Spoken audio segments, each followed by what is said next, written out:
أشهد أن لا إله إلا الله وحده لا شريك له وأشهد أن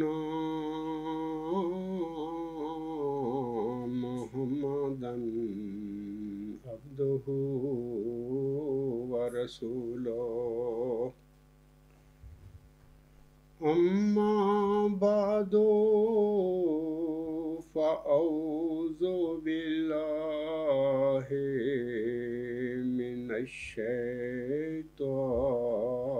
الرجيم بسم الله الرحمن الرحيم الحمد لله رب العالمين الرحمن الرحيم مالك يوم الدين إياك نعبد وإياك نستعين اهدنا الصراط المستقيم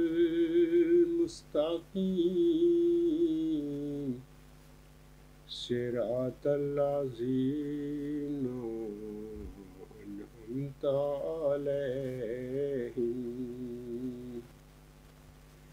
صراط الذين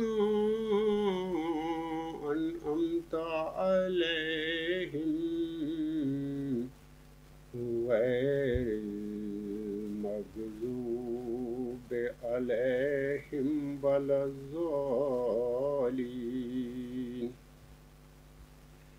يؤتي الحكمة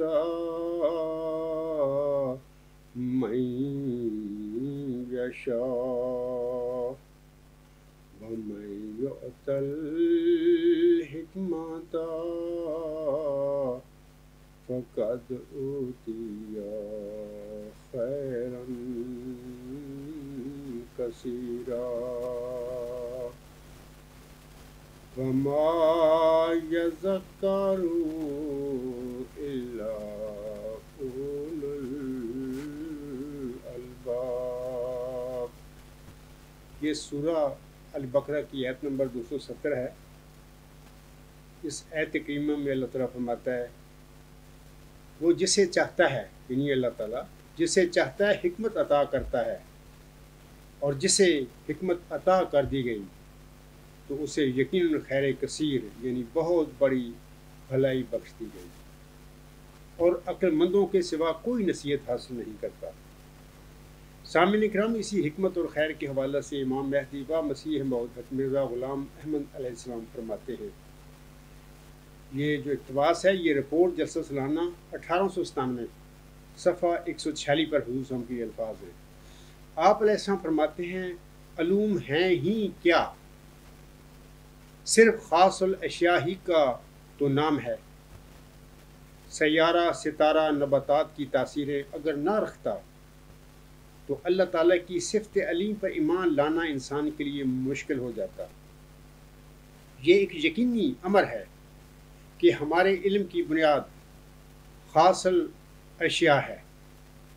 اس سے یہ غرض ہے کہ ہم حکمت سیکھیں۔ علوم کا نام حکمت بھی رکھا ہے، چنانچہ فرمایا وَمَن يُؤْتَ الْحِكْمَةَ فَقَدْ أُوتِیَ خَیْرًا کثیرا۔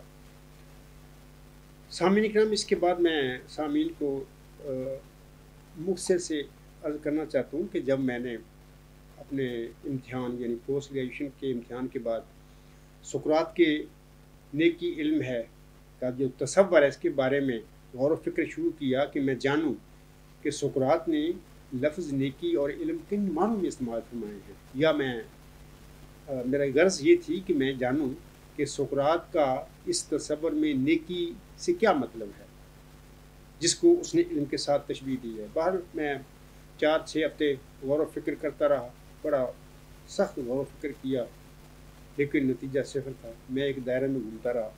اس کے بعد 10 دسمبر 1983 کو کوئی مبارک جمعہ کا دن تھا، میں نے نماز جمعہ پڑھی، سب ہم پڑھتے تھے وہاں پر اکٹھے، جو طلباء تھے سارے، باقاعدہ نماز جمعہ ہوا کرتی تھی۔ تو میں نے نماز پڑھ کے پھر آ کے میں اپنے کمرے میں آ گیا، تو میں اسی معاملے پر پھر شروع کر دیا غور و فکر۔ لیکن اس وقت میں سمجھتا ہوں کہ میرے دل میں کوئی تحریک پیدا ہوئی، یا غیب سے یہ ڈالا گیا تھا کہ کیوں نہ میں، سقراط نے یہ جو نیکی علم ہے کا تصور آج سے 2500 سال پہلے یہ فرمایا تھا، اس میں اللہ سقراط نے نیکی سے کیا مراد لیا تھا، کیا مطلب تھا؟ کیوں نہ میں اللہ تعالیٰ سے یہ پوچھوں کہ اے اللہ تعالیٰ اس نیکی سے کیا مراد ہے، جس کو سقراط نے علم کے ساتھ تشبیہ دی۔ تو میرے دل میں پھر آیا کہ میں اللہ تعالیٰ سے، اللہ تعالیٰ کے حضور یہ اپنا سوال رکھتا ہوں اور اس سے پوچھتا ہوں کہ اے اللہ تعالیٰ، میں تو بے علم انسان ہوں، میری ذہنی صلاحیتیں ایسی نہیں ہیں کہ میں ان باتوں کو جان سکوں۔ ویسے بھی میں زندگی میں کبھی فلسفہ کا طالب علم نہیں رہا، اور میری تو پولیٹیکل سائنس سبجیکٹ ہے، اس میں نے پوسٹ گریجویشن کی تھی۔ تو میں اپنے جو کمرہ تھا میرا، میں اکیلا ہی رہا کرتا تھا، وہ سرونٹ کوارٹر کے نام سے مشہور تھا۔ تو میں قبلہ رخ ہو کر سجدہ ریز ہو گیا، اور میں نے اللہ تعالیٰ کے حضور وہ جو مصنون جو ہوتی ہیں دعائیں ہوتی ہیں، سبحان ربی الاعلیٰ، سبحان ربی الاعلیٰ، سبحان ربی الاعلیٰ، یہ پڑھ کر اس کے بعد میں نے یہ 5 دعائیں الہامی دعائیں ہیں۔ ایک دعا تو نبی پاک صلی اللہ علیہ وسلم پر الہاماً نازل فرمائی گئی تھی، سورۃ طٰہٰ میں اس کا ذکر ہے۔ تو باقی 4 جو الہامی دعائیں ہیں جو مرزا غلام صاحب پر نازل ہوئی تھی، میں یہ 5 دعائیں میں نے وہاں پر میں نے یاد کی ہوئی تھی، تو اکثر میں نمازوں میں پڑھا کرتا تھا۔ احمدی جو دوسرے لڑکے ہیں، صرف یہ میں ہی نہیں پڑھا کرتا تھا، بلکہ سارے احمدی جو طلباء ہیں وہ پڑھتے ہیں ان دعاؤں کو۔ تو میں نے پھر یہ سبحان ربی الاعلیٰ، سبحان ربی الاعلیٰ، سبحان ربی الاعلیٰ پڑھ کر پھر میں نے یہ 5 دعائیں پڑھنی شروع کر دی اللہ تعالیٰ کے حضور۔ یہ دعائیں اس طرح تھی کہ رب زدنی علما، اے میرے رب مجھے میرے علم میں زیادتی فرما، رب علمنی ما ہوا خیر عندک، اے میرے رب مجھے وہ کچھ سکھلا جو تیرے نزدیک بہتر ہے، رب ارنی انوار الکلیات، اے میرے رب مجھے اپنے وہ تمام انوار دکھلا جو محیط کل ہیں، رب ارنی حقائق الاشیاء، اے میرے رب مجھے اشیاء کے حقائق دکھلا۔ ابھی میں نے جو حضور صاحب کا حوالہ پڑھا نا اقتباس، وہ اس کا ہے حوالہ ہے کہ رپورٹ جلسہ سالانہ 1897 صفحہ 146، حضور صاحب فرماتے ہیں علوم ہیں ہی کیا، صرف خاص الاشیاء ہی کا تو نام ہے۔ یہاں پر حضور صاحب نے خاص الاشیاء کا ذکر فرمایا ہے، یعنی یہ چیزیں اشیاء کی حقیقت سے متعلقہ ہیں۔ تو میں نے اس سجدہ میں یہ دعا بھی حضور صاحب کی الہامی پڑھی کہ رب ارنی حقائق الاشیاء، اے میرے رب مجھے اشیاء کے حقائق دکھلا۔ آخری اور 5ویں دعا یہ تھی کہ اے ازلی عبدی خدا مجھے زندگی کا شربت پلا۔ تو یہ تو اردو میں الہامی دعا تھی، میں نے پڑھی۔ تو 7-8 منٹ میں پڑھتا رہا سجدے میں۔ تو میں یقین دلاتا ہوں سامعین کو کہ مجھے سجدے میں پتہ لگ گیا، کامل یقین ہو گیا کہ میری دعائیں قبول کر لی ہیں اللہ نے۔ تو سجدے میں ہی وہ جو علم، وہ جو نیکی جس کے متعلق سقراط نے فرمایا تھا کہ نیکی علم ہے، میں 4-6 ہفتے غور و فکر کرتا رہا، مجھے تو پتہ ہی نہیں، میں تو دائرے میں گھومتا رہا۔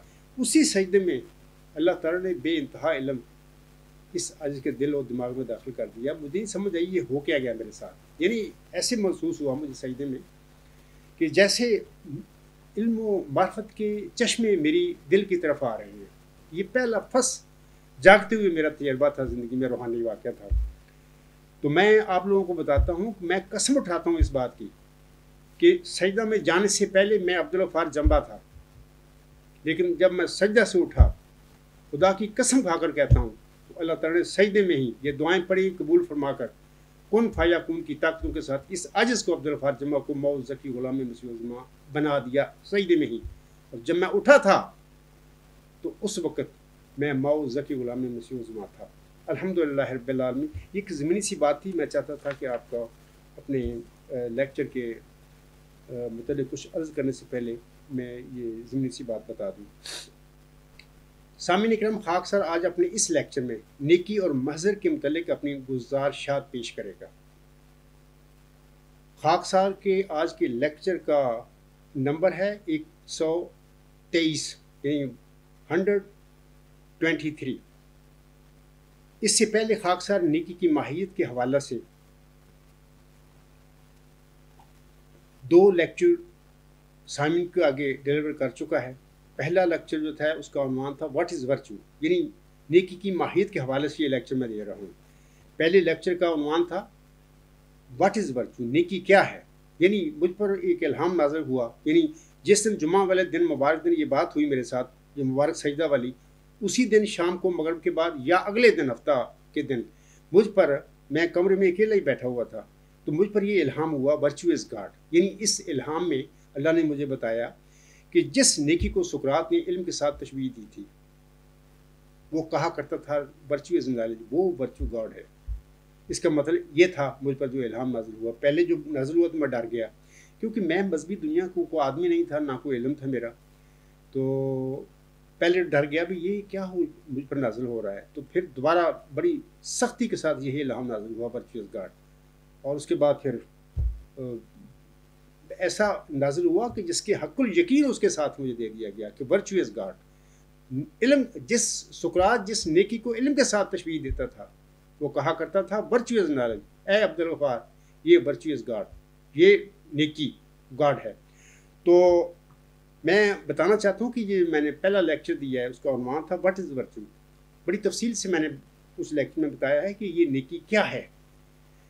میری مخالفین اکثر عرصہ دراز سے مجھ پر یہ الزام لگاتے آ رہے ہیں کہ جب صاحب کہتا ہے نیک کام خدا ہے، انا للہ و انا الیہ راجعون. میں مخالفین سے کہتا ہوں یہ کیا کام تم نے کبھی پڑھا؟ تو پڑھے لکھے لوگ. میرا ایک یہ تھیسس ہے الغلام.com جو ہے ہماری آفیشیل سائٹ ہے، اس پہ جب سے میرا یہ دعویٰ عام ہوا ہے الغلام.com کے ذریعے، یہ میرا تھیسس وہاں پر آن ایئر ہے. آپ پڑھتے نہیں، آپ پڑھے لکھے لوگ ہو. اور میں نے اب لیکچر میں بتایا ہے واٹ از ورچو. آپ خود سوچو کہ وہ ورچو کیا ہے. پھر اگلا لیکچر جو دوسرا میں نے دیا ہے فیسز آف ورچو، وہ مطلب کہ اس کا نمبر ہے 122 اور پہلے لیکچر کا نمبر تھا 121. میں نے بڑی تفصیل کے ساتھ بتا دیا کہ یہ جو نیکی ہے وہ اعلیٰ انتہائی ہمگیر حق ہے جس کو سقراط نے علم قرار دیا تھا، اور وہی گاڈ ہے. تو انشاءاللہ میرے تیسرے کا جو آخری چیپٹر ہے اس میں تفصیل سے میں باتیں بتاؤں گا. تو ابھی میں بتا دوں کہ یہ کوئی فزیکل یا میٹا فزیکل تھنگ نہیں ہے، یہ نیکی یا اعلیٰ انتہائی ہمگیر حق. اور یہ تو ایک محیط کل نور ہے، جیسا کہ میں نے دعائیں اللہ تعالیٰ کے حضور مانگی تھیں سجدہ میں، وہی چیز اللہ نے مجھے علم دینا شروع کر دیا. اور پھر یہ بتایا کہ فیسز آف ورچو، اس نیکی، اس اعلیٰ انتہائی ہمگیر کے چہرے کیا ہیں. وہ 4 چہرے میں نے بتائے ہیں، اول آخر ظاہر اور باطن. آپ سوچو، غور کرو، یہ 4 چہرے صرف ایک ہی وجود ہے جس پر اپلائی ہو سکتے ہیں، اور وہ ہے اعلیٰ انتہائی ہمگیر حق. دنیا کی کسی مادی غیر مادی چیز پر یہ 4 چہرے ایٹ اے ٹائم اپلائی نہیں ہو سکتے. یہ حقیقت ہے علم و معرفت کی میں بتا رہا ہوں آپ لوگوں کو. اس کے بعد میں سامعین اکرام آج کے اپنا لیکچر کی طرف آتا ہوں. خاکسار کے آج کا جو لیکچر ہے، اس کا جو موضوع ہے وہ نیکی اور مظہر، حصہ سوم ہے. یہ باب نمبر 1 جو ہے نیکی کی ماہیت، اس کا تیسرا حصہ ہے، تو میں آج اس کے متعلق کچھ اپنی گزارشات پیش کروں گا. سامعین اکرام، نیکی اور مظہر کی حقیقت کو جاننے کے لیے ہم چند سوالوں سے اپنی بات کا آغاز کرتے ہیں. مثلا نیکی اور مظہر کی ماہیت کیا ہے؟ کیا ان کا کوئی باہمی تعلق بھی ہے یا کہ نہیں؟ اگر ان کا کوئی باہمی تعلق ہے تو یہ تعلق کس قسم کا ہے؟ آج میں انشاءاللہ تعالیٰ ان تینوں سوالوں پر روشنی ڈالوں گا. اس کے بعد انشاءاللہ تعالیٰ نیکی اور مظہر جو ہے اس کی ماہیت آپ سب سامنے پر کھل جائے گی. نیکی کی ماہیت کے متعلق خاکسار اپنے لیکچر نمبر 121 میں پہلے ہی بیان کر چکا ہے. اسی طرح نیکی کے چہرے پر بھی، نیکی کے چہروں پر بھی خاکسار اپنی گزشتہ لیکچر 122 میں روشنی ڈال چکا ہے. بطور یاد دہانی آج پھر میں اپنے اس لیکچر میں آج پھر میں اس لیکچر میں بھی نیکی کے متعلق بڑے اختصار کے ساتھ عرض کر دیتا ہوں۔ نیکی اعلیٰ انتہائی ہماگیر حق یعنی سپریم الٹیمیٹ یونیورسل ٹروتھ ہے، اور یہ نیکی سپریم الٹیمیٹ یونیورسل ٹروتھ ہوتے ہوئے ایک حکیمانہ غائب وجود، ایک فلسفیکل آبجیکٹیو اینٹیٹی ہے۔ اسی وجود کو سقراط نے اپنے مشہور تصور علم یعنی ورچوئز نالج میں علم قرار دیا تھا۔ اس نے کسی نیک کام کے متعلق وہ یہ بات نہیں کی تھی کہ نیک کام علم ہے وغیرہ وغیرہ۔ اس تعریف یا تصور سے یہ بات بالکل عیاں ہے کہ نیکی حاضر و ناظر یعنی اومنی پریزنٹ ہے، یہ قادر مطلق اور علیم یعنی اومنیسینٹ اور اومنی پوٹنٹ ہے۔ یہ انگلش کے لفظ ہیں، وہ جو میں اردو کے بھی لفظ بول دیتا ہوں، یہ صفات ہی ہیں اس نیکی کی۔ سامعین کرام، یہ ہمیشہ مستقل یعنی کانسٹنٹ اور غیر تغیر پذیر رہتی ہے۔ یہ انتہائی ہماگیر علت ہے اور اعلیٰ ہے کیونکہ یہ خود علت کے بغیر ہے، اور اس طرح یہ سب سے بالا ہے۔ یہ صرف نیکی ہی ہے جو علت العلل ہوتے ہوئے بذات خود بے علت ہے۔ اس کا مطلب ہے کہ سب اپنے وجود کے لیے نیکی یعنی اعلیٰ انتہائی ہماگیر حق کے محتاج ہیں، جبکہ یہ غنی ہے کیونکہ یہ اپنی ہستی کے لیے نہ تو کسی شے کی محتاج ہے اور نہ ہی کسی انسان کی۔ اس کی برتری اور ہستی ہر جگہ ہے، اور صرف یہی پوری کائنات پر حکومت کرتی ہے۔ یہ ہر شے کو فنا کرتی ہے تاہم خود لافانی ہے اور بجا طور پر دائمی اور مستقل ہے۔ سامعین کرام، اگرچہ نیکی روشن ترین حق ہے تاہم ہمارے حواس اس کا سراغ نہیں لگا سکتے۔ اس کی وجہ یہ ہے کہ چونکہ انسانی حواس محدود ہیں اور نیکی لامحدود، لہذا ہمارے حواس اس لامحدود کا مشاہدہ نہیں کر سکتے۔ نیکی کے چاروں چہرے اول آخر ظاہر اور باطن پہلے ہی بیان کیے جا چکے ہیں۔ یہ چہرے نیکی کو سمجھنے میں ہماری بخوبی مدد کرتے ہیں۔ ہر چہرہ نیکی کی ذات کے متعلق اپنے رنگ میں ہمیں انوکھے انداز میں اطلاع دیتا اور ہماری رہنمائی فرماتا ہے۔ یہ تو مختصر میں نے پھر دوبارہ نیکی کے متعلق بتا دیا ہے تاکہ دوبارہ آپ کے ذہن میں یہ چیز آ جائے کہ نیکی اور مظہر کے حوالے سے نیکی کی ماہیت کیا ہے، نیکی ہے کیا ہے۔ اب آتے ہیں سامعین کرام مظہر کی طرف۔ مظہر کی ماہیت کیا ہے؟ آپ سب کو واضح رہے کہ خاکسار نے مادے کی بجائے لفظ مظہر استعمال کیا ہے اپنے تھیسس میں، یعنی virtue and phenomena, virtue and matter نہیں میں نے لکھا وہاں پر۔ اس کی وجہ یہ ہے کہ مادے کے بالمقابل مظہر کی اصطلاح بہت جامع اور وسیع ہے۔ مظہر کے دائرہ میں تمام مادی اور غیر مادی اشیاء آ جاتی ہیں۔ جہاں تک مادے کا تعلق ہے تو اس کے حوالے سے سامعین کرام کو واضح رہے کہ a common definition of matter is anything that has mass and volume and occupies space، یعنی جو شے بھی کچھ کمیت کے ساتھ حجم رکھتی ہے اور وہ جگہ بھی گھیرتی ہے وہ مادہ ہے۔ مثال کے طور پر کتاب، قلم، میز وغیرہ وغیرہ ساری یہ مادی کی مثالیں ہیں۔ اب مظہر کیا ہے یعنی what is phenomenon؟ یاد رکھیں کہ anything that can be known or perceived by the senses rather than the mind۔ یہ تو لفظ مظہر کی عمومی تعریف ہے جو عام طور پر خیال کی جاتی ہے فلسفہ کی دنیا میں یا عام لوگ علمی دنیا میں اس کو یہ سمجھتے ہیں۔ خاکسار مظہر کے حوالے سے عرض کرتا ہے کہ ہر وہ شے جسے نیکی نے ظاہر کیا ہے یا ہر وہ شے جو نیکی کا عکس ہے، ریفلیکشن ہے، وہ مظہر ہے۔ کائنات بحیثیت مجموعی ایک مظہر ہے، ایک فینومینن ہے، اور یہ آگے لاتعداد مادی اور غیر مادی مظاہر کا مرکب یا مجموعہ ہے، یعنی کائنات۔ سامعین کرام، مظہر کوئی ظہور یعنی اسپیسیفک ایکسپریشن یا عکس ہوتا ہے، ریفلیکشن ہوتا ہے، جس کی اپنی مخصوص صورت اور صفات ہوتی ہیں۔ میں پھر عرض کر دیتا ہوں کہ مظہر کوئی مخصوص ظہور یعنی اسپیسیفک ایکسپریشن یا عکس یعنی ریفلیکشن ہوتا ہے، جس کی اپنی مخصوص صورت اور صفات ہوتی ہیں۔ مثال کے طور پر میز اور قلم دونوں مادی مظاہر ہیں۔ کتاب ایک مادی مظہر ہے۔ میز اور قلم کے مخصوص الفاظ کچھ مخصوص صورتوں کی طرف اشارہ کرتے ہیں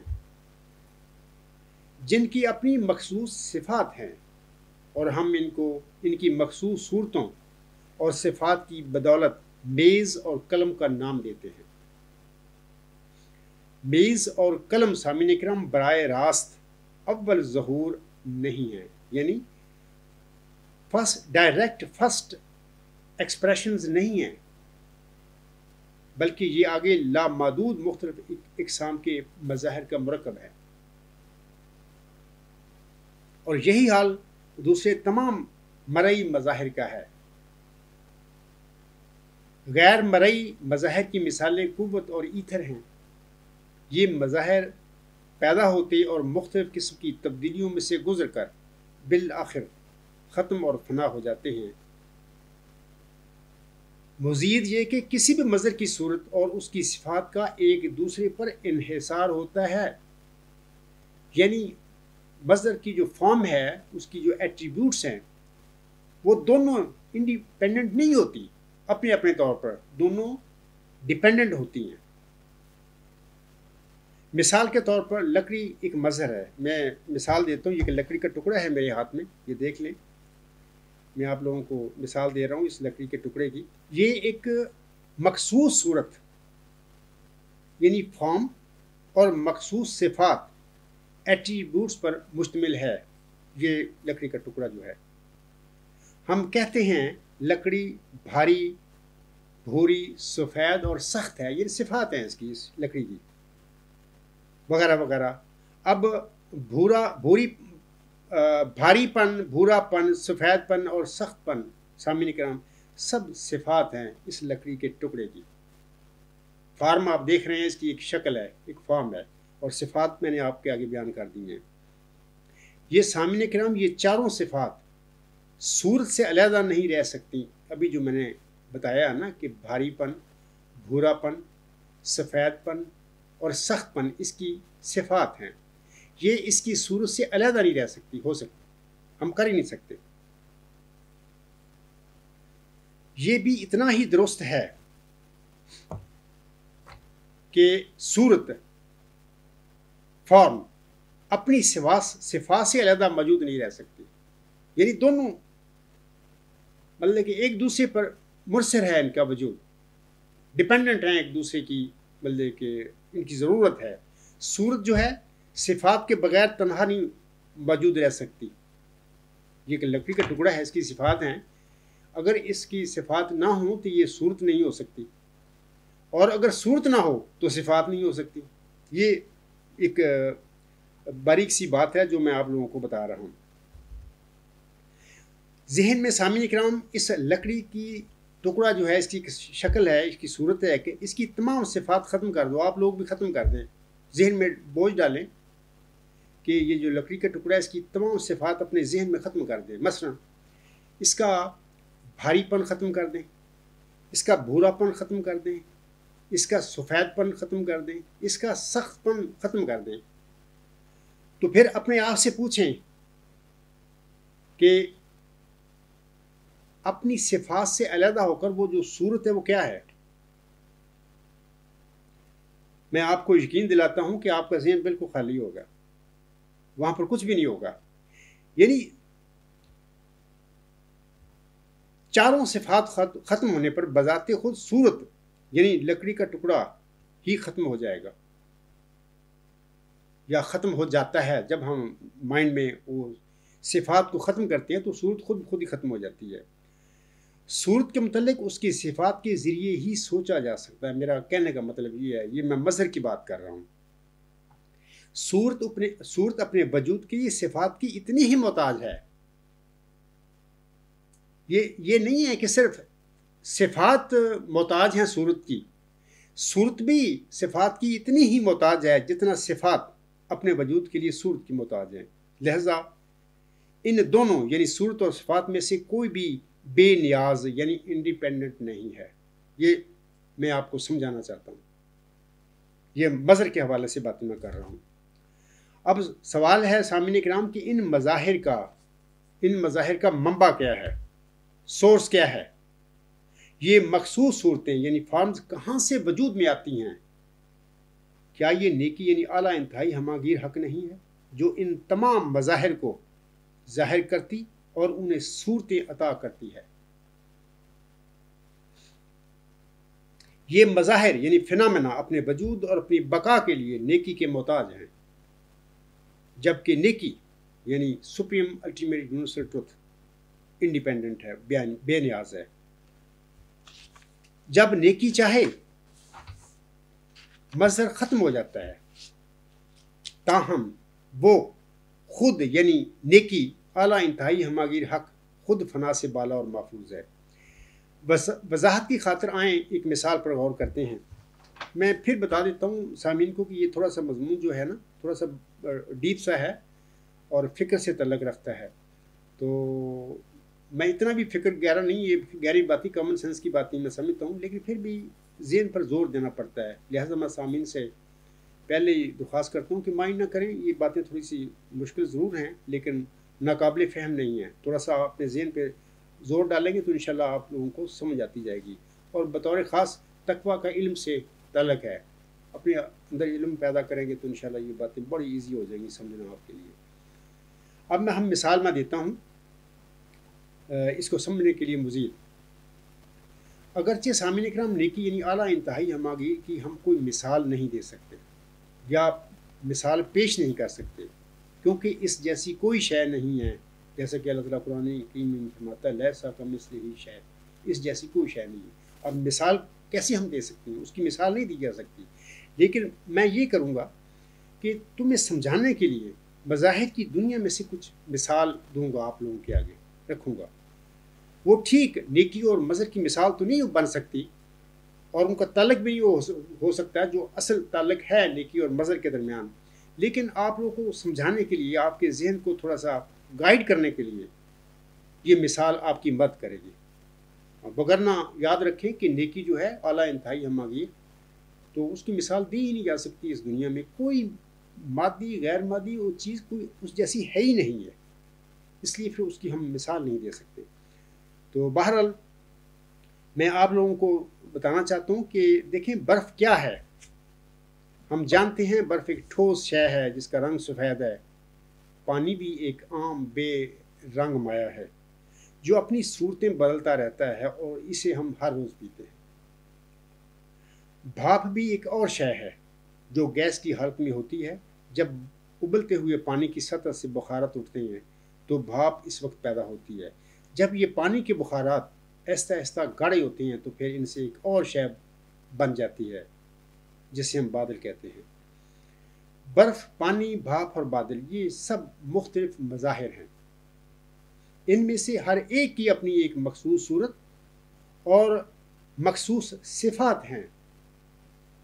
ہر مظہر کو ہم ایک مخصوص نام دیتے ہیں، مثلا لفظ برف برف کے مظہر کے لیے، اور لفظ پانی پانی کے مظہر کے لیے، وغیرہ وغیرہ۔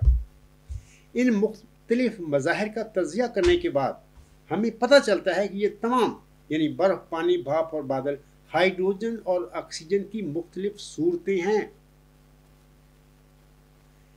ان تمام مختلف مظاہر میں صرف ہائیڈروجن اور آکسیجن کے مشترکہ عناصر پائے جاتے ہیں۔ ہم دیکھتے ہیں کہ جس شے کو ہم پانی کہتے ہیں وہ دراصل ہائیڈروجن اور آکسیجن کا ظہور ہے، ایکسپریشن ہے۔ یہ دونوں عناصر یعنی ہائیڈروجن اور آکسیجن ایک خاص تناسب یعنی H2O میں مل کر ایک مخصوص مظہر کی صورت اور صفات اختیار کر لیتے ہیں جسے ہم پانی کا مخصوص نام دیتے ہیں۔ جب ہائیڈروجن اور آکسیجن کے سالمے یعنی مالیکیولز ایک خاص درجہ تک منجمد ہوتے ہیں تو پھر یہ سالمے یا مالیکیولز ایک اور مخصوص مظہر کی صورت اور صفات اختیار کر لیتے ہیں۔ اور اسے ہم برف کے نام سے پکارتے ہیں۔ مزید یہ کہ جب ہم پانی کو ابالتے ہیں سامعین کرام تو یہ سال میں یہ مالیکیولز H2O بخارات کی صورت میں اوپر اٹھتے ہیں۔ اس حالت میں ہائیڈروجن اور آکسیجن کے یہ سال میں بھاپ کی مخصوص صورت اور صفات اختیار کر لیتے ہیں۔ جب ان سالموں کو یعنی یہ H2O ہے جب ان سالموں یا مالیکیولز کو منجمد کیا جاتا ہے تو پھر ایک خاص ڈگری پر پہنچ کر یہ ایک اور مخصوص مظہر کی صورت اور صفات اختیار کر لیتے ہیں جسے ہم بادل کہتے ہیں۔ اب ظاہر ہے سامعین کرام کہ پانی، برف، بھاپ اور بادل کے الفاظ ہائیڈروجن اور آکسیجن کی مختلف مخصوص صورتوں کو بیان کرنے کے لیے استعمال کیے گئے ہیں۔ ہم سوال کرتے ہیں یہ مخصوص صورتیں یعنی پانی، برف، بھاپ اور بادل ہائیڈروجن اور آکسیجن کا نتیجہ یا معلول ہیں؟ ہماری اس تجزیے یا مثال سے چند نکات پیدا ہوتے ہیں جن کا میں ون بائی ون آپ کے آگے ذکر کرتا ہوں۔ اولاً یہ کہ ہم ان مخصوص صورتوں پانی، برف، بھاپ اور بادل کو ہائیڈروجن اور آکسیجن کا نام نہیں دے سکتے کیونکہ ان کے اپنے اپنے نام ہیں، پانی کا پانی، برف کا برف اور بھاپ کا بھاپ اور بادل کا بادل۔ ثانیاً یہ کہ یہ مخصوص صورتیں یعنی پانی، برف، بھاپ اور بادل موجود ہیں کیونکہ ہائیڈروجن اور آکسیجن موجود ہیں۔ اگر ہائیڈروجن اور آکسیجن موجود نہ ہوتی تو پھر یہ مخصوص صورتیں یعنی پانی، برف، بھاپ اور بادل بھی موجود نہ ہوتے۔ یہ دوسرا نقطہ ہے، ثابت ہوتی ہے چیزیں۔ ثالثاً یہ تمام مظاہر یعنی پانی، برف، بھاپ اور بادل اپنے وجود کے لیے ہائیڈروجن اور آکسیجن کے محتاج ہیں، جبکہ ہائیڈروجن اور آکسیجن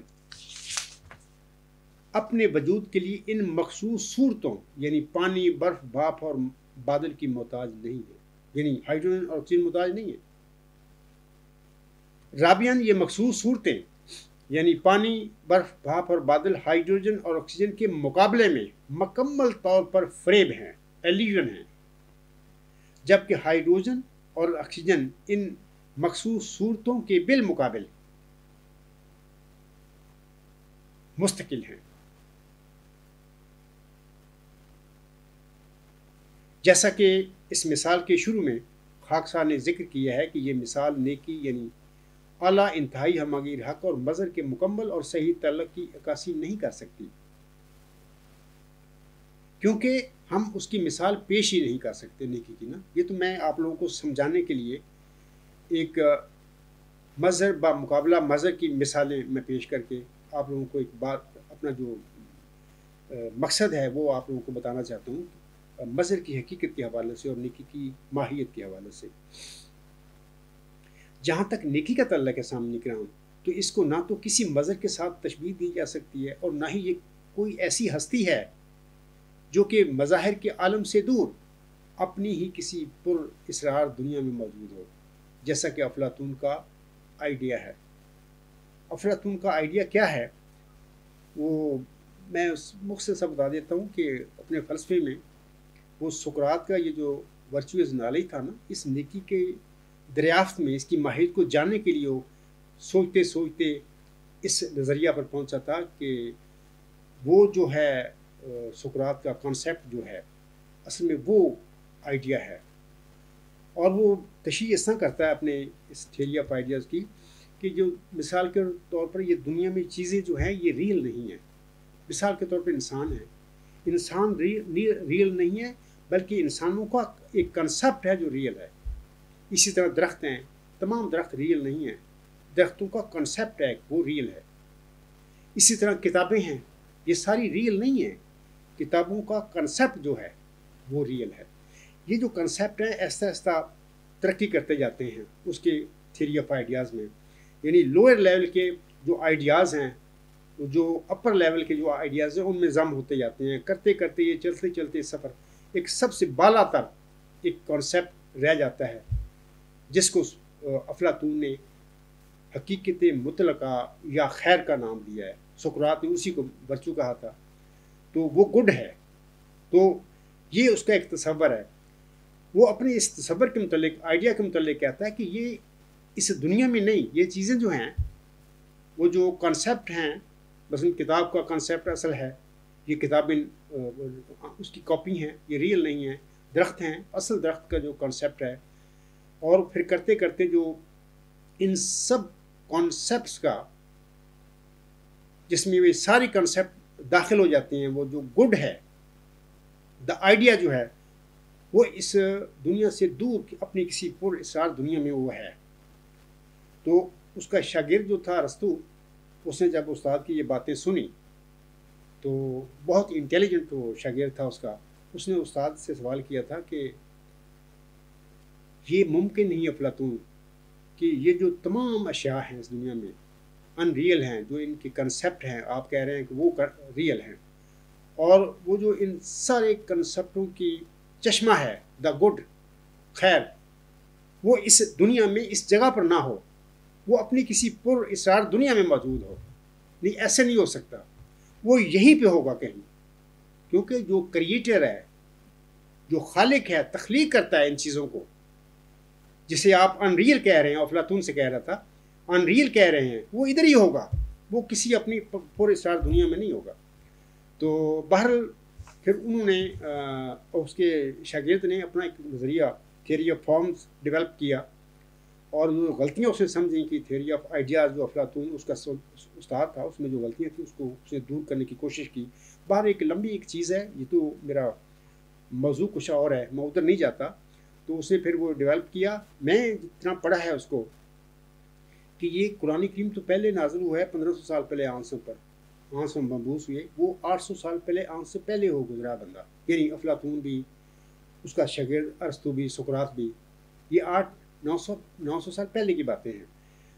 میں نے جو ارسطو کا فلسفہ دیکھا ہے سقراط کے بعد، وہ قرآن کریم کے بہت قریب چلا جاتا ہے، اور میں یہ سمجھتا ہوں، میری ذاتی ایک فہم ہے کہ اس کو اس ہاتھ بھی سقراط کی طرح الہامی روشنی شامل حال تھی ارسطو کے، کیونکہ اتنا ایگزیکٹ قرآن کریم کی فلسفی کی طرف وہ پہنچ گیا تھا. لیکن بہرحال وہ ایک حقیقت مطلقہ کی حقیقت کیا ہے، اس کی ڈیفینیشن کیا ہے، وہ نہیں بتا سکا دنیا کو، وہ درمیان وہ چھوڑ گیا. بہرحال آخر پہ وہ گاڈ کا لفظ بھی استعمال کرتا ہے اس حقیقت مطلقہ کے لیے، فارم کے لیے. تو لیکن بہرحال وہ ڈیفینیشن اس کو وہ نہیں دے سکا اس نیکی کو جو سقراط نے جس کو نالج قرار دیا تھا، اور جس کی ماہیت کو جاننے کے لیے اس کے شاگرد افلاطون نے the theory of ideas develop کی تھی. جہاں تک نیکی کا تعلق ہے تو اس کو نہ تو کسی مظہر کے ساتھ تشبیہ دی جا سکتی ہے، اور نہ ہی یہ کوئی ایسی ہستی ہے جو کہ مظاہر کے عالم سے دور اپنی ہی کسی پر اسرار دنیا میں موجود ہو، جیسا کہ افلاطون کا آئیڈیا ہے. نیکی بے مثال ہے اور ہر جگہ موجود ہے، جیسا کہ ہم اسلام میں بھی، قرآن میں بھی ہمیں یہی علم ہے کہ اللہ تعالیٰ کا وجود ہر جگہ موجود ہے. کوئی یہ نہیں کہ وہ تخلیق کرنے والا کسی اور جگہ عرش پر، جیسے کہ عام بے علم مسلمانوں کا ہے نا ایک ادعا کہ اللہ تعالیٰ عرش پر بیٹھا ہوا ہے. نہیں، ایسی کوئی بات نہیں، کوئی مادی غیر مادی کوئی چیز نہیں ہے، اللہ تعالیٰ ہر جگہ موجود ہے. یہی ارسطو نے افلاطون اپنے استاد سے کہا تھا بڑے مہذبانہ طریقے سے. اس نے کہا تھا، یہ فقرہ بڑا مشہور ہے کہ اے استاد، مجھے آپ عزیز ہیں لیکن سچائی عزیز تر ہے. تو بہرحال اس نے پھر اپنا ڈیولپ کیا تھیوری آف فارمز. تو یہ جو قرآن کی فلسفی ہے علم و معرفت کے حوالے سے، تو وہ کافی ملتی جلتی ہے. یہی کہ جیسے کہ ارسطو بھی کہتا ہے کہ وہ آئیڈیا جس کو آپ کہہ رہے ہیں وہ دا گڈ ہے، وہ کسی پر اسرار دنیا میں نہیں ہوگا، ادھر ہی ہوگا کہیں. تو بہرحال قرآن کریم سے بھی یہی پتہ لگتا ہے کہ وہ تو ہر جگہ موجود ہے، نیکی تو ہر جگہ موجود ہے.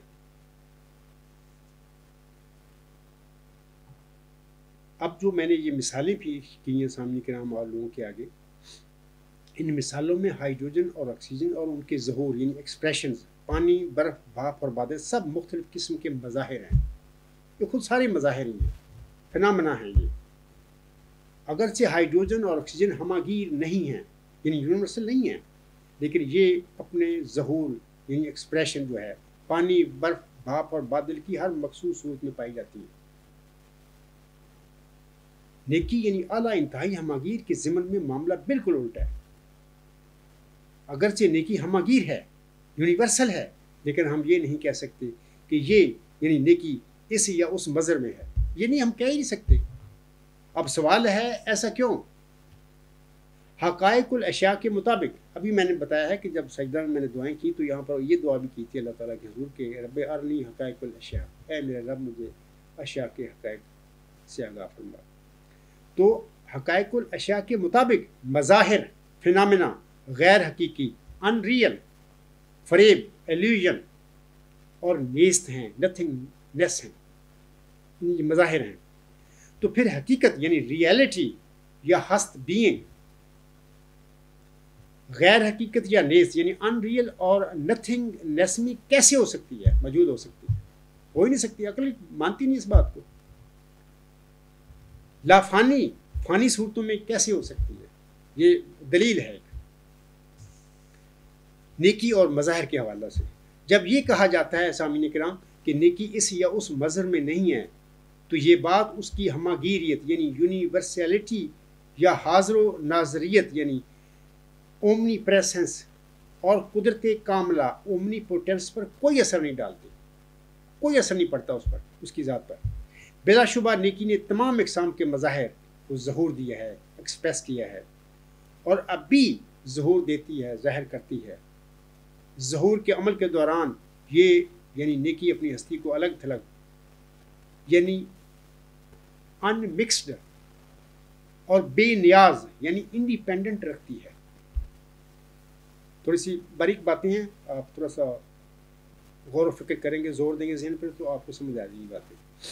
سامعین کرام، پہلی نظر میں یہ بات بہت عجیب اور ناممکن لگتی ہے کہ وہ ہستی جو مظاہر کو ظہور دیتی ہے وہ بذات خود مظاہر سے الگ تھلگ اور بے نیاز کیسے رہ سکتی ہے؟ لیکن جب شعور فکر کے بلند ترین معیار پر پہنچتا ہے، یاد رکھیں یہ بات اہم بات میں کہہ رہا ہوں، لیکن جب شعور فکر کے بلند ترین معیار پر پہنچتا ہے تو وہاں یہ بات نہ تو عجیب لگتی ہے اور نہ ہی ناممکن۔ مظاہر کے متعلق سامعین کو واضح رہے کہ یہ سراب کی طرح ہیں۔ صحرا میں سراب یعنی انگلش کا لفظ ہے مائریج، اس کا کئی کیا صحیح تلفظ ہے مجھے نہیں پتا، بہرحال میں مائریج کہہ رہا ہوں۔ صحراب میں سراب کو دیکھنے کے بعد ہم اس کے فریب ہونے کا تجربہ کر سکتے ہیں، لیکن مظاہر کی فریب دہی کا تجربہ نہیں کیا جا سکتا۔ مثال کے طور پر ہم صحرا میں ہیں، دن کے دوپہر کے ریت ہی ریت ہے تو ہمیں دور پانی نظر آتا ہے، تو دراصل وہ سراب ہوگا۔ جب ہم جائیں گے وہاں پہ تو پتہ لگے گا تو پانی وانی کو نہیں ہے، وہ صرف ایک سراب تھا۔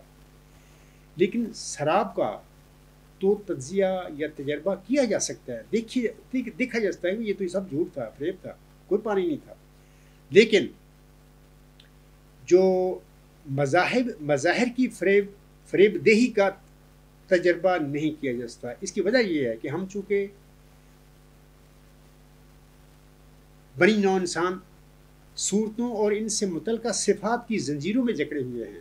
پھر میں کہتا ہوں کہ ہم بنی نوع انسان چونکہ صورتوں اور ان سے متعلقہ صفات کی زنجیروں میں جکڑے ہوئے ہیں اور زندہ رہتے ہوئے ہم ان زنجیروں سے رہائی نہیں پا سکتے، لہذا مجرد عقل یعنی ان ایڈڈ ریزن کے لیے مظاہر کی حقیقت کو جاننا ممکن نہیں ہے۔ یہ عقل کی بات نہیں ہے، ہم جان ہی نہیں سکتے۔ وجہ کیا ہے میں نے بتا دیا ہے کہ ہم سب انسان جو ہیں صورتوں اور ان سے متعلقہ صفات میں کی زنجیروں میں جکڑے ہوئے ہیں، تو زندہ رہتے ہوئے تو ہم تو جکڑے ہوئے، ہم تو کچھ بھی تجزیہ نہیں کر سکتے ان کی فریب دہی کا، مظاہر کی فریب دہی کا۔ ہم یہی سمجھتے ہیں کہ یہ سب سچ ہے، یہ سب ہے، بلکہ یہ دیوار ہے، یہ میز ہے، یہ درخت ہے، یہ سب ریئل، سب کچھ ٹھیک ہے، جبکہ نہیں ہے، یہ نتھنگ نیس ہے، اس میں کوئی حقیقت نہیں ہے، یہ فریب ہے سارا۔ نیکی کے سامعین کرام، اس تصور میں سامعین کرام کو علت اول یعنی فرسٹ کاز کی دلیل کا اشارہ ملتا ہوگا، یعنی ملا ہوگا، جو میں بات کہہ رہا ہوں کہ یہ تو جنبا صاحب جو کہہ رہے ہیں یہ تو فرسٹ کاز ہے، یا اعلیٰ انتہائی ہماری حق تو دراصل ایک لحاظ سے فرسٹ کاز کی بات جنبا صاحب کر رہے ہیں۔ اگر آپ یہ سمجھیں تو بالکل درست بات ہے، میں یہی کہہ رہا ہوں کہ اعلیٰ انتہائی ہماری فرسٹ کاز ہی ہے، علت اول۔ بلا شبہ نیکی یعنی اعلیٰ انتہائی ہماگیر حق نہ صرف علت اول یعنی فرسٹ کاز ہے، بلکہ یہ بذات خود بے علت یعنی کاز لیس بھی ہے۔ تاہم اس دلیل یعنی فرسٹ کاز پر دو اعتراض کیے جاتے ہیں اکثر، وہ اب ذکر کروں گا میں۔ ہم دیکھتے ہیں کہ کیا یہ دونوں اعتراض معقول یعنی لیجیٹیمیٹ ہیں، ویلڈ ہیں، یا کہ غیر معقول یعنی انویلڈ ہیں۔ اب ہم اس کا تھوڑا سا میں بات کرتا ہوں۔ سامعین کرام، اول یہ کہا جاتا ہے یا یہ دلیل دی جاتی ہے کہ کوئی علت اول کیوں ہو، یہ سوال کیا جاتا ہے، یا علت و معلول کے سلسلے میں ہم کسی مقام پر کیوں ٹھہریں، یہ سوال ہے، اعتراض ہے۔ لیکن یہ اعتراض غلط ہے، کیونکہ یہ بات شک سے بالا ہے کہ ہماری کائنات علت و معلول کے نظام سے مربوط ہے۔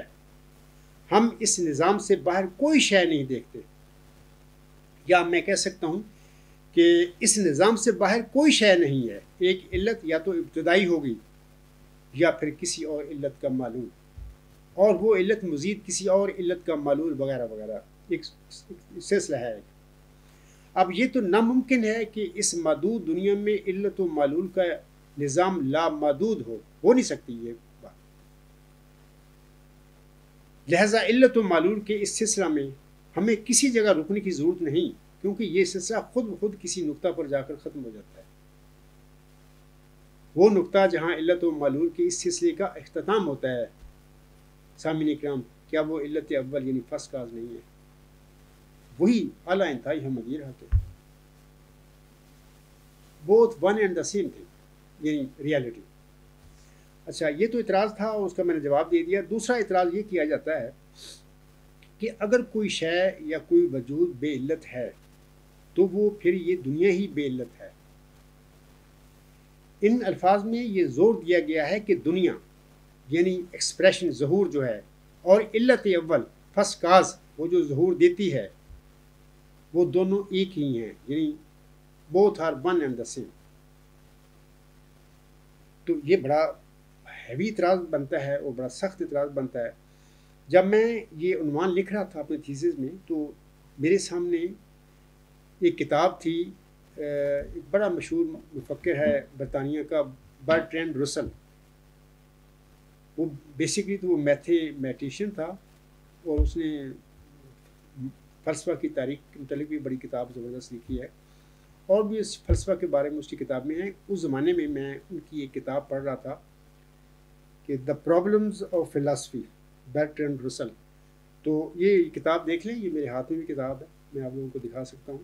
لیکن پاکستان میں جو میں نے کتاب پڑھی تھی وہ یہ ورژن نہیں ہے، یہ تو میں نے یہاں پر خریدی تھی۔ تو پاکستان والی کتاب تو میں سیکنڈ ہینڈ خریدی تھی، کیونکہ میں ساری زندگی غربت کی جنگ لڑتا رہا، کتابیں بھی میں سیکنڈ ہینڈ ہی اکثر لیا کرتا تھا، یعنی اتنی میرے ہاتھ میں پیسے نہیں تھے۔ تو وہ پاکستان میں میں پھر چھوڑ کے آ گیا تھا جرمنی، تو کہاں گئی مجھے پتہ نہیں۔ لیکن میں اس کتاب کی بات کر رہا ہوں کہ the problems of philosophy, Bertrand رسل کی کتاب تھی۔ تو میں ان دنوں یہ پڑھ رہا تھا، اسی میں یہ اعتراض مجھے ملا۔ برٹرینڈ رسل نے یہ اعتراض کیا تھا کہ اگر دنیا یہ ساری جو ہے اس کو فرسٹ کاز نے ایکسپریس کیا ہے، تو پھر یہ دنیا ہی فرسٹ کاز ہے، یعنی ون اینڈ دا سیم ہیں دونوں چیزیں۔ اس کا مطلب یہ ہے کہ وہ کہہ رہا تھا کہ اگر میں دوسرے الفاظ میں کہتا ہوں کہ اگر جیسے میں کہتا ہوں کہ اعلیٰ انتہائی ہماگیر حق ہے، اور اعلیٰ انتہائی ہماگیر حق ہی فرسٹ کاز ہے، تو بقول برٹرینڈ رسل کہ یہ دنیا ہی اعلیٰ انتہائی ہماگیر حق ہے، یعنی ایک قسم کا وحدت الوجود کا کانسیپٹ جو عالم اسلام میں پایا جاتا ہے، کہ وہ پھر اس کا یہ تصور دے رہا تھا کہ اس کا مطلب ہے کہ ساری دنیا یہ ہے، سب کچھ وہ نیکی ہے، خدائی ہے۔ جب میں نے ان کی کتاب سے یہ بات اس کتاب سے پڑھی تھی، تو بہر میں سوچ میں پڑ گیا اور اللہ سے دعا بھی کی کہ اے اللہ تعالیٰ تو مجھے بتا رہا ہے کہ نیکی اعلیٰ انتہائی ہماگیر حق ہے۔ یہ برطانیہ کا بڑا ذہین آدمی ہے، بڑا مایہ ناز مفکر بھی ہے، یہ کہتا ہے کہ اگر فرسٹ کاز ہی اس دنیا کو ایکسپریس کرتی ہے، ظاہر کرتی ہے، ظہور کرتی ہے، تو یہ دنیا ہی وہ فرسٹ کاز ہے۔ تو اعلیٰ انتہائی ہماگیر جس کا علم تو نے مجھے دیا ہے وہ تو وہی فرسٹ کاز ہے. تو میں دعا کر رہا تھا اس دن کہ میں یہ دعا کر کے سو گیا تھا. تو میں رات میں خواب دیکھتا ہوں کہ حضرت مرزا غلام احمد صاحب مجھے خواب میں ملتے ہیں. حضور صاحب مجھے صرف اتنی بات ہوتی ہے. حضور صاحب مجھے فرماتے ہیں اے عبدالغفار میں تو لکھ کے آیا ہوں اور بتا کے آیا ہوں رب العالمین کا علت العلل ہونا. یہ لفظ آج بھی مجھے یاد ہے. بڑی دیر کی بات 1984-85 کی بات ہے 84 کی بات ہے غالباً. آج بھی یہ لفظ حضور صاحب کو یاد ہے مجھے. آپ علیہ السلام نے فرمایا کہ اے عبدالغفار میں تو لکھ کے آیا ہوں اور بتا کے آیا ہوں رب العالمین کا علت العلل ہونا. تو یہ الفاظ حضور صاحب کے میں نے سنے تو میں بیدار ہو گیا ساتھ ہی. تو میں نے لیمپ جلا کے دیکھا میری ٹیبل سب جو پڑا ہوا تھا وہاں پر اسلامی اصول کی فلسفی تھی. تو میں نے اس لائٹ میں وہ کتاب کھولی. اچانک جو میں نے صفحہ کھولا وہی نکلا جہاں پر حضور صاحب نے اسلامی اصول کی فلسفی میں یہ بات لکھی ہوئی ہے کہ ہمارا جو رب ہے وہی علت العلل ہے. تو اس سے مجھے پتہ لگا کہ یہ بیٹر ریسٹ کا یہ جو اعتراض ہے کہ اگر فرسٹ کاز یعنی علت اول نے اس دنیا کو بنایا ہے تو یہ دنیا ہی وہ ہے تو یہ غلط بات ہے. ابھی میں نے پہلے بھی تشریح کر دی ہے اور کہ ہو ہی نہیں سکتا کیونکہ وہ فرسٹ کاز جو ہے اعلیٰ انتہائی ہمگیر جو حق ہے وہ ریئل ہے. یہ دنیا ایک فریب ہے نتھنگ نیس ہے ان ریئل ہے. اور جو ریئل ہے وہ اس نیست میں کیسے ہو سکتا ہے. یعنی اگر کوئی کہے کہ دنیا ہی وہ ہے وہ کیسی ہو سکتی ہے. تو یہ پھر الحمدللہ اللہ کا میں نے شکر ادا کیا کہ مجھے سمجھ آ گئی. حضور صاحب نے خود میری بات فرما دی. تو دوسری بات میں نے اس کتاب میں یہ پڑھی یہ دو باتیں آج تک مجھے یاد ہیں. یہ دوسری بات میں نے یہ اس کتاب میں پڑھی وہ کہتا ہے ابھی معین مجھے حوالے یاد نہیں کہ وہ کتاب کی وہ کتاب جو میں نے پڑھی تھی وہ تو پاکستان میں رہ گئی وہیں پہ میں سیکنڈ ہینڈ تھی چھوڑا ہے. یہ کتاب نہیں ہے اپنے کام کی مصروف کی وجہ سے میں ابھی اس کو پڑھ نہیں سکا اور بہت ضروری کام ہے. تو میں سامعین کو بتاتا ہوں کہ اگر آپ یہ کتاب پڑھیں گے تو دو چیزیں آپ پائیں گے اس میں.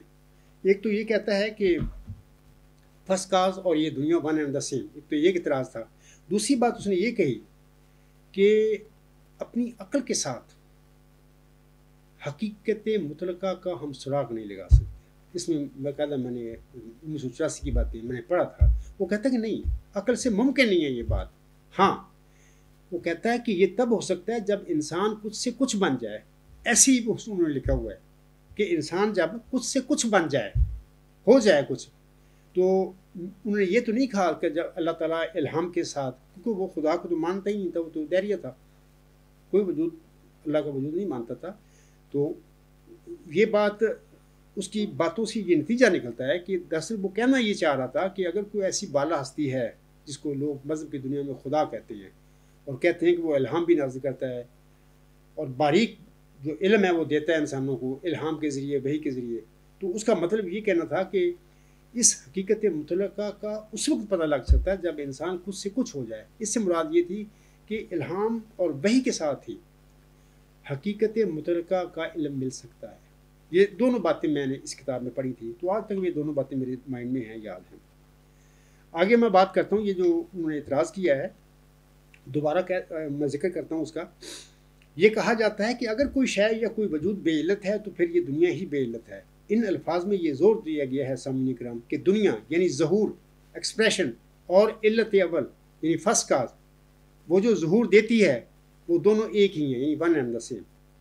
تو ایسی سوچ میں اب جواباً عرض کرتا ہوں ایسی سوچ نہ صرف غلط بلکہ غیر معقول بھی ہے کیونکہ انسانی عقل اور ہمارا روزمرہ کا انسانی تجربہ ایسے خیال کی تردید کرتا ہے.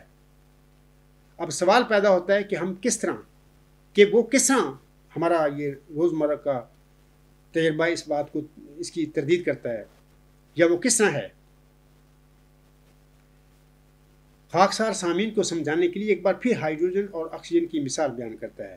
مثلا مظاہر کی دنیا میں ہم دیکھتے ہیں کہ ہائیڈروجن اور آکسیجن علل یعنی کازز ہیں جبکہ پانی برف بھاپ اور بادل اس کے معلول یعنی ایفیکٹس ہیں. کیا یہ علل اور معلول ایک ہی ہیں ون اینڈ دا سیم ہیں؟ اگر یہ ایک ہی ہیں میرا سوال ہے یہاں پر if these are one and the same تو ہم ان کو یعنی پانی، برف، بھاپ اور بادل کو بیان کرتے وقت ان کے لیے مختلف نام کیوں استعمال کرتے ہیں؟ یہ سوال ہے۔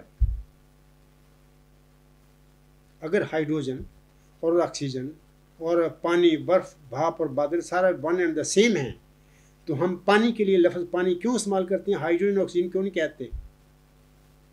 برف کے لیے برف کا لفظ استعمال کرتے ہیں، کیوں نہیں ہم ہائیڈروجن اور آکسیجن اس کو کہتے ہیں؟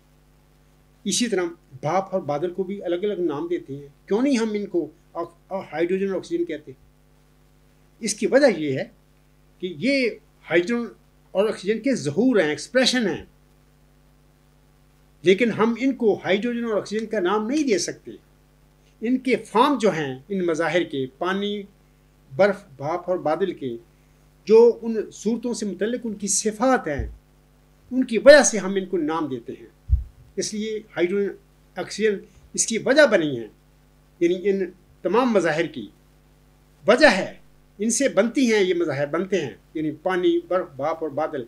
لیکن یہ پانی، برف، بھاپ اور بادل خود بذات خود ہائیڈروجن اور آکسیجن نہیں ہے، اور اس کی وجہ یہ ہے کہ ہم ان کو نام دیتے ہیں مختلف۔ اگر یہ ون اینڈ دا سیم ہے تو ان کو ہم کیوں الگ نام دیتے ہیں؟ ہم کیوں نہیں ان کو ہائیڈروجن اور آکسیجن کہتے؟ یہ ایک وجہ ہے۔ یہ ہمارا روزمرہ کا تجربہ ہمیں بتاتا ہے کہ یہ جو برٹرینڈ رسل کہتا ہے، یہ لوگ اعتراض کرتے ہیں کہ اگر فرسٹ کلاس نے اس دنیا کو بنایا ہے، اگر اعلیٰ انتہائی ہماگیر حق نے اس دنیا کو بنایا ہے، تو یہ دنیا ہی اعلیٰ انتہائی ہماگیر حق ہے۔ یہ بات الوجود کا کنسیپٹ ہے، یہ عالم اسلام میں بھی ہے اور باقی مذاہب میں بھی ہے۔ انشاءاللہ کسی اور لیکچر میں اس کی متعلق بات بتاؤں گا کہ اس کی حقیقت کیا ہے۔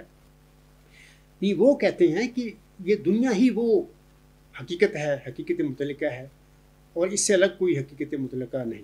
جبکہ میں نے ابھی بتایا ہے کہ جس طرح ہائیڈروجن اور آکسیجن اور اس کے ظہور، ایکسپریشن، پانی، برف، بھاپ اور بادل ون اینڈ دا سیم نہیں ہو سکتے، اور اس کی وجہ یہ ہے کہ ہم ان مظاہر کو، پانی اور برف اور بھاپ اور بادل کو، ان کے فارم، ان کی فارم سے متعلقہ صفات کے مطابق ان کو نام دیتے ہیں، تو مختلف ہیں۔ یہ چیزیں بتاتی ہیں کہ ون اینڈ دا سیم نہیں ہے۔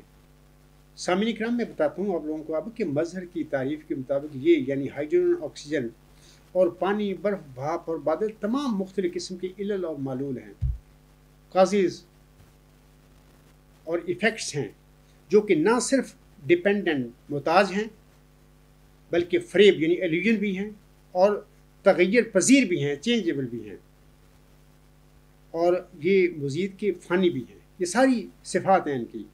جب ان فانی مظاہر یعنی ہائیڈروجن اور آکسیجن اور پانی، برف، بھاپ اور بادل کو ایک قرار نہیں دیا جا سکتا، یہ فانی مظاہر ہیں، یعنی ان کی کوئی حقیقت نہیں ہے، کیونکہ نہ صرف یہ محتاج ہیں اپنی ذات کے لیے، وجود کے لیے، بلکہ فریب بھی ہیں، تغیر پذیر بھی ہیں اور فانی بھی ہیں۔ جب ہم ان فانی مظاہر کو ایک قرار نہیں دے سکتے تو پھر ہم یہ کس طرح کہہ سکتے ہیں کہ علت اول یعنی فرسٹ کاز، جو کہ بے نیاز یعنی انڈیپینڈنٹ ہے، مستقل ہے، کانسٹنٹ ہے اور لافانی ہے، امارٹل ہے، اور جن کو اس نے ظہور دیا ہے، ایکسپریس کیا ہے، اور وہ سارے مظاہری نہ صرف محتاج ہیں بلکہ تغیر پذیر اور فانی بھی ہیں، اور یہ دنیا انہی کا ایک مجموعہ ہے۔ دنیا خود بحیثیت مجموعی ایک فینامنن ہے، تو یہ ایک کیسے ہو سکتے ہیں؟ یا ہم کیسے کہہ سکتے ہیں کہ نیکی اس چیز میں ہے یا اس چیز میں ہے؟ ایسی ہو ہی نہیں سکتا۔ نیکی کے متعلق ہم یہ بات کہہ ہی نہیں سکتے، کیونکہ یہ چیزیں حقائق الاشیاء کے مطابق نیست ہیں، یہ ان کا کوئی وجود نہیں ہے، یہ محض فریب ہیں، اور حقیقت فریب میں کیسے ہو گئی؟ یہ بڑی سمپل سی ایک بات ہے، لیکن تھوڑا سا باریک ہے۔ تو بہرحال امید ہے آپ لوگ سمجھ گئے ہوں گے کہ یہ جو نیکی ہے یا اعلیٰ انتہائی ہماگیر حق ہے، یا فرسٹ کلاس جو ہے جس نے اس پوری کائنات کو ایکسپریس کیا ہے، اس دنیا کو بھی، جو مادی دنیا ساری ہے اس کو بھی ایکسپریس کیا ہے، تو یہ ساری مظاہر جو ہیں یہ بذات خود دنیا جو ہے اور فرسٹ کلاس جو ہے یہ ون اینڈ سیم نہیں ہو سکتی۔ لیکن سامعین کرام، حسیاتی اور غیر حسیاتی مظاہر کے گہرے اثر کی بدولت یعنی حس یعنی سینس ہم رکھتے ہیں انسان، اس کی وجہ سے، اس کے گہرے اثر کی وجہ سے ہم علت اول کو ایک میکینیکل علت خیال کر لیتے ہیں، یعنی میکینیکل کاز خیال کر لیتے ہیں علت اول کو۔ علت اول کا ایسا تصور ہی سامنے کرام بالکل غلط ہے، کیونکہ نیکی کے چہرے یا اعلیٰ انتہائی ہماگیر حق کے چہرے اس خیال کی تردید کرتے ہیں۔ سامعین کرام، کوئی بھی میکینیکل علت ایک ہی وقت میں اول آخر ظاہر اور باطن نہیں ہو سکتی۔ آپ ذہنوں پر زور دیں، دوڑائیں، ٹرائی کریں کہ کوئی چیز، کوئی مظہر دنیا کا ایٹ اے ٹائم اول آخر ظاہر اور باطن ہو ہی نہیں سکتا۔ یہ ایک ہی وجود ہے اس کائنات میں جو کہ سپریم الٹیمیٹ یونیورسل ٹروتھ ہے، وہ جو نیکی ہے، ایٹ اے ٹائم وہی اول آخر ظاہر اور باطن ہے، اور کوئی مادی چیز، غیر مادی چیز ایٹ اے ٹائم اول آخر ظاہر اور باطن نہیں ہو سکتی۔ یہ وجہ ہے۔ جبکہ نیکی جو ہے، ابھی میں نے بتایا ہے، اب علت اول ہوتے ہوئے ایک ہی وقت میں اول آخر ظاہر اور باطن ہے۔ سامعین کرام، یہاں تک خاکسار نے نیکی اور مظہر کی ماہیت کے متعلق بڑے اختصار کے ساتھ آپ لوگوں کو بتا دیا ہے، اور امید ہے کہ میں نے کوشش تو کی ہے سمجھانے کی، امید ہے بہت سارے لوگوں کو سمجھ بھی آ گئی ہوگی، لیکن جن کو سمجھ نہیں آئی یا مشکل ہے سمجھنا، تو ایک سے زیادہ دفعہ یہ میرا لیکچر سن لیں، تو انشاءاللہ تعالیٰ امید ہے کوشش کریں گے تو اللہ ان کی مدد فرمائے گا، تو ان کو سمجھ آ جائے گی۔ سامعین کرام، اب ایک اور نئی بات میں آپ لوگوں کے ابھی کہنا چاہتا ہوں، اور سب میرے صاحب علم جو بھائی ہیں، دوست ہیں، میرا یہ لیکچر سن رہے ہیں، ان سے میں مخاطب ہوں۔ آپ سب پہلے معلوم یونانی فلسفی تھیلز سے لے کر سقراط تک پڑھ لیں، اسی طرح افلاطون سے لے کر ارسطو، اور ارسطو کے بعد کا یونانی فلسفہ بھی پڑھ لیں، اسی طرح آپ اب تک لکھا گیا مغربی فلسفہ بھی پڑھ لیں۔ علاوہ اس کے آپ مسلم فلسفہ اور مسلم علم الکلام کا مطالعہ بھی کر لیں۔ آپ کو اس عجز سے پہلے کوئی ایسا یونانی، مغربی اور مسلم مفکر ایسا نہیں ملے گا جس نے حقیقت مطلقہ کی اس طرح انتہائی جامع تعریف کی ہو جس طرح اس عجز کو الہامی طور پر بخشی گئی ہے۔ خاکسار کو الہاماً بتایا گیا ہے کہ حقیقت مطلقہ یا نیکی صرف اعلیٰ انتہائی ہماگیر حق، یعنی سپریم الٹیمیٹ یونیورسل ٹروتھ ہے۔ اس آج سے پہلے کسی فلسفی نے، کسی مفکر نے یہ بات نہیں لوگوں کو بتائی۔ مجھ سے پہلے ہمارے نبی پاک صلی اللہ علیہ وسلم بانی اسلام ہو کر گزرے ہیں، جن پر قرآن کریم کی وحی نازل ہوئی تھی، اور قرآن کریم ایک بے مثل عظیم و شان کتاب ہے، اور یہ کتاب علم و معرفت سے بھری پڑی ہے۔ خاکسار نے قرآن کریم سے ہی اللہ تعالیٰ کی مدد کے ساتھ یہ علم و معرفت پائی ہے، کامل علم و معرفت پائی ہے۔ حضرت صلی اللہ علیہ وسلم بتا کر گئے ہیں کہ ہمارے اور ہمارے رب کے درمیان 70,000 واسطے ہیں۔ یہ ان کے تعلیم ہے جو ہمیں احادیث سے ملتی ہے۔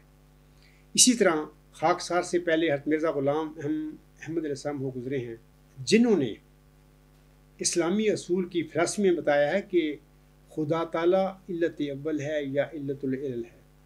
وہ تو بتا گئے ہیں یہ بات۔ میں یہاں پر ان مفکرین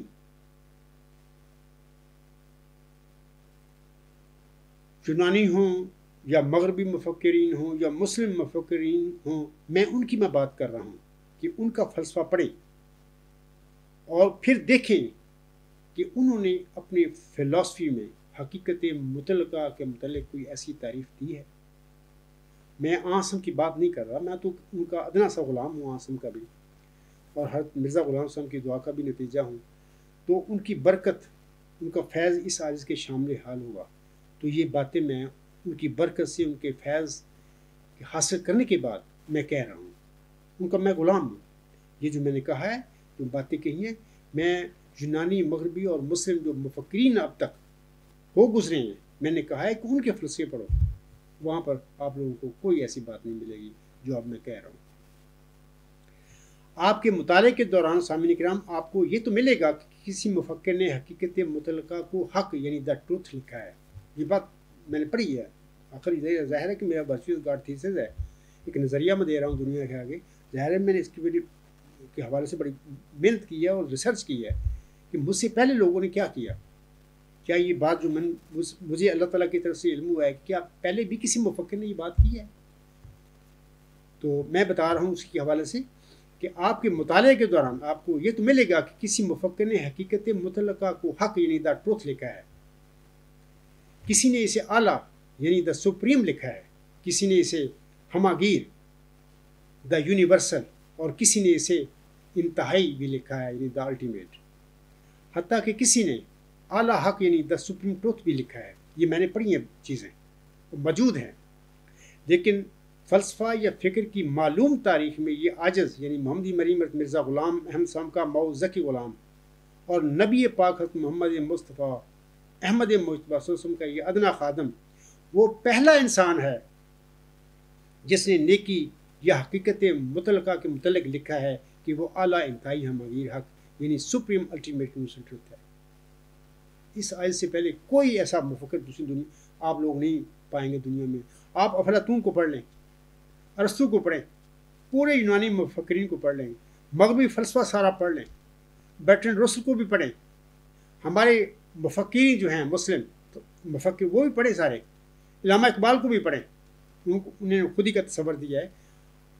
مجھ سے پہلے کسی مفکر کے متعلق آپ نہیں جان سکیں گے کہ اس نے اس آج سے پہلے یہ حقیقت مطلقہ کے متعلق یہ 4 الفاظ کہے ہوں کہ وہ اعلیٰ انتہائی ہمگیر حق ہے, وہ سپریم الٹیمیٹ ٹروتھ ہے.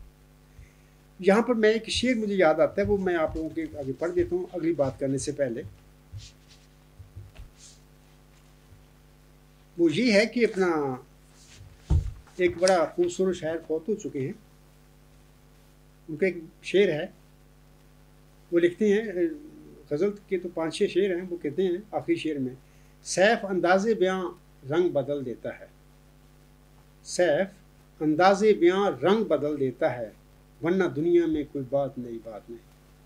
تو میں یہ کہوں گا کہ اصل میں یہ انداز بیان ہی ہوتا ہے جو رنگ بدل دیتا ہے اور ایک نئی چیز بن جاتی ہے, ورنہ دنیا میں کوئی بات نہیں. اور ارسطوٹل میں لکھا ہے اپنی کتاب میں غالباً میٹر فزکس میں, اس نے لکھا تھا کہ میرا اپنا کوئی فلسفہ نہیں, میں نے تھیلس سے لے کر افلاطون تک جو اس کا استاد تھا سب کے فلسفوں کو پڑھا.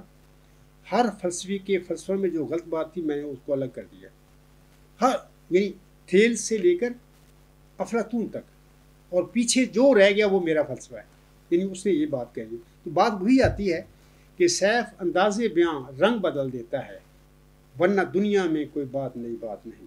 آگے میں بتاتا ہوں کہ چلہ ہوشیارپور میں محمدی مریمت مرزا غلام احمد صاحب پر جو نشانی رحمت یا ذکی غلام کی مرکزی قطعی اور علمی نشانیاں نازل ہوئی تھیں, ان میں اللہ تعالیٰ مئو ذکی غلام کے متعلق فرماتا ہے کہ دوشنبہ ہے مبارک دوشنبہ, فرزند دلبند گرامی ارجمند, بذر الاول والآخر بذر الحق والعلائے کأن اللہ نزل من السماء. اللہ تعالیٰ کا سامنے کرام اس عاجز پر یہ احسان ہے کہ اس نے خاکسار پر حقیقت مطلقہ یا وہ نیکی جسے سقراط نے علم قرار دیا تھا اس کی ایک انتہائی جامع تعریف الہام فرمائی ہے. حقیقت مطلقہ کی اس انتہائی جامع تعریف سے بڑھ کر اس کی کوئی اور تعریف وضع کرنا ممکن نہیں ہے. اگر کوئی سمجھتا ہے کہ حقیقت مطلقہ کی اعلیٰ انتہائی ہمگیر حق یعنی سپریم الٹیمیٹ یونیورسل ٹروتھ سے بھی بڑھ کر کوئی تعریف ممکن ہے تو وہ اپنی یہ تعریف خاکسار کے سامنے اور دیگر اہل علم لوگوں کے آگے وہ پیش کرے. اور میں یہ بھی کہہ دیتا ہوں کہ یہ ورچوئس گاڈ کو میں اللہ نے مجھے الہامن بتایا ہے کہ یہی ڈیوائن تھیری ہے اور یہی اعلیٰ انتہائی ہماگیر یعنی سپریم الٹیمیٹ یونیورسل تھیری ہے, اور یہی عبدالغفار مدر آف تھیریز ہے, ام النظریات ہے. اور یہ ایک چیلنجنگ تھیری ہے میری. دنیا کے آگے اب انشاءاللہ آئے گی, انشاءاللہ یہ چھپے گی, اور انشاءاللہ جس حد تک ہو سکا میں اہل علم حضرات تک اس کو پہنچاؤں گا. تو یہ ایک چیلنجنگ تھیری ہے. میں کہتا ہوں کہ کوئی اس آج سے پہلے حقیقت مطلع کے متعلق یہ ڈیفائن نہیں کر سکا. اور دوسری یہ ہے کہ کوئی انسان آئے اور میری اس تعریف کو یعنی حقیقت مطلقہ یا نیکی یا علم کی جو میں نے تعریف کی ہے میں نے نہیں کی, اللہ نے مجھے الہاماً بتائی ہے, اس کو رد کر کے دکھایا. تو یہاں پر میں حضرت مرزا غلام صاحب کا ایک پیش گوئی ہے وہ ذکر کرنا مناسب سمجھتا ہوں. وہ یہ کہ حضرت مرزا غلام صاحب فرماتے ہیں, یہ تذکرہ صفحہ 517 تجلیات الہیہ روحانی خزائن جلد 20 صفحہ 409 ہے. حضور صاحب فرماتے ہیں خدا نے مجھے بار بار خبر دی ہے کہ وہ مجھے بہت عظمت دے گا اور میری محبت دلوں میں بٹھائے گا اور میرے سلسلہ کو تمام زمین میں پھیلائے گا اور سب فرقوں پر میرے فرقے کو غالب کر دے گا. اور پھر فرماتے ہیں سنیے, اور میرے فرقہ کے لوگ اس قدر علم اور معرفت میں کمال حاصل کریں گے کہ اپنی سچائی کے نور اور اپنے دلائل اور نشانوں کے نور سے سب کا منہ بند کر دیں گے انشاءاللہ. تو یہ جو پیشگوئی ہے حضور صاحب کی علم و معرفت کے حوالے سے ہے, ایسی نہیں ہے اس میں بات کہ کوئی میرا ماننے والا کوئی میتھمیٹکس میں یا فزکس میں یا بایولوجی میں اس میں تمام دنیا کے علماء کا منہ بند کر دے گا, ایسی بات نہیں حضور صاحب نے فرمائی. یہاں پر حضور صاحب نے علم و معرفت کی بات کی ہے کہ میرے فرقہ کے لوگ اس قدر علم اور معرفت میں کمال حاصل کریں گے, ڈیوائن نالج کی بات ہے کہ میرے فرقہ کے لوگ اس قدر علم اور معرفت یعنی ذات باری تعالیٰ کا ایسا علم حاصل کریں گے یا اس میں وہ کمال حاصل کریں گے کہ اپنی سچائی کے نور اور اپنے دلائل اور نشانوں کے اسے سب کا منہ بند کر دیں گے. میرا یہ دعویٰ ہے آپ سب کے آگے, میں اپنے مخالفین جماعت احمدیہ قبرستان کے جو علماء ہیں خلیفے ہیں نام نہاد جیلوں کے آگے بھی یہ دعویٰ رکھتا ہوں, یہ دعویٰ ہے میرا, آئیں میدان میں آئیں, توڑیں اس کو ورچوئس گاڈ کو. یہ ڈیوائن تھیوری نہیں ہے. دوسرا یہ ثابت کر کے دکھا دیں کہ یہ سپریم الٹیمیٹ یونیورسل تھیوری نہیں ہے, اور یہ ثابت کر کے دکھا دیں کہ یہ ام النظریات نہیں ہے بلکہ کوئی اور ہے, کوئی نظریہ یا ہو سکتا ہے. بلکہ اللہ نے مجھے بتایا ہے کہ اے عبدالغفار نظری طور پر ورچوئس گاڈ جو ایک اعلیٰ انتہائی ہماگیر نظریہ, اس سے آگے بڑھنا ممکن نہیں ہے. اس سے آگے صرف ایک لفظ ہے خدا, اللہ, گاڈ. اس نظریے سے آگے بڑھنا نکلنا ممکن نہیں ہے. یہ مشکل ہے, بہت ہی مشکل ہے یہ بات. امید ہے سمجھ آ گئی ہوگی لوگوں کو. اور میرا یہ دعویٰ ہے اور چیلنج ہے اور ایک چیلنج تھیری ہے, اور خاص کر میں جو مخالفین ہیں جماعت احمدیہ قبرستان کے علماء یا جو خلیفے ہیں, یہ آپ لوگ کیا یار خلافت کی باتیں کرتے پھر رہے ہیں, قدرت ثانیہ کا مسئلہ اٹھاتے ہیں. ادھر بھی میں نے آپ لوگوں کا تمام کیا ہوا ہے, کچھ بات نہیں ہے. بعد میں انشاءاللہ میں کسی لیکچر میں یا کسی خطبہ میں بتاؤں گا کہ اس میں کوئی حیثیت نہیں ہے جس کا تم جھوٹ بولتے پھرو, اصل حقیقت کی طرف آؤ. یہ وہ نشانیاں ہیں اس موت ذکی غلام کی مسلم موت کی جو ابھی میں نے پڑھی ہیں. یہ وہ نظریہ ہے. میں نے مرزا طاہر احمد کے آگے جب اپنا مقدمہ رکھا تھا گزشتہ جو میں لیکچر ہوں میں وہ اپنا کتابچہ بھی دکھایا تھا ورچوئس گاڈ, میں نے ساتھ بھیجا تھا. مقصد میرا کہنا تھا کہ وہ سمجھے دیکھیں چلا ہوشیارپور میں نازل ہونے والی 20 فروری 1886 کے لمحے پڑ گئی, اس کی یہ حقیقت ہے ورچوئس گاڈ. باہر لوگ میں نے بتایا ہے کہ وہ چونکہ دماغ بڑا اونچا ہوا میں اٹھتے پھر رہے ہیں اور باقی دنیا کو کیڑے مکوڑے بھی نہیں سمجھتے, تو وہ ان پر کیسی اثر ہوتا میری بات کا. باہر وہ اس دنیا سے جا چکے ہیں, اللہ ان پر رحم فرمائے, میری تو ابھی بھی دعا ہے. تو اب میں سامعین سے کہنا چاہتا ہوں ایک آخری بات, وہ یہ کہ مدلل نظریہ قائم کرنے کا ہر انسان کو حق ہے. نظریات صحیح بھی ہوتے ہیں اور بعض اوقات نظریات غلط بھی ثابت ہو جایا کرتے ہیں. یہ دونوں چیزیں ممکن ہیں, یہ امکان ہے. علاوہ اس کے یہ بھی آپ سب کو واضح رہے کہ سائنسدان جو قوانین یعنی لاز بناتے ہیں وہ حرف آخر نہیں ہوا کرتے, بلکہ حرف آخر وہ فطرتی قوانین یا سچائیاں ہوتی ہیں, یعنی وہ نیچرل لاز اور وہ ٹروتھس ہوتے ہیں جن میں کوئی تغیر اور تبدل ممکن نہیں ہے. وہ ہوا کرتے ہیں سچائیاں, وہ ہوتے ہیں قوانین فطرتی. مثال دیتا ہوں آپ لوگوں کے آگے. قانون بقائے مادہ جو ہے سب سے پہلے 1799 میں فرانسیسی سائنسدان جو تھا اس کا نام ہے انطونیو لورنٹ ڈی لیووزی. میں معذرت کرتا ہوں کہ یہ میں فرینچ میں نام ہے تو میری تو انگلش بھی اچھی نہیں ہے, تو اگر میں غلط نام پڑھوں تو مجھے معاف کر دینا. تو یہ فرینچ سائنسدان تھا جس نے 1799 میں یہ مادے کی مادے کے متعلق یہ ڈسکور کیا تھا.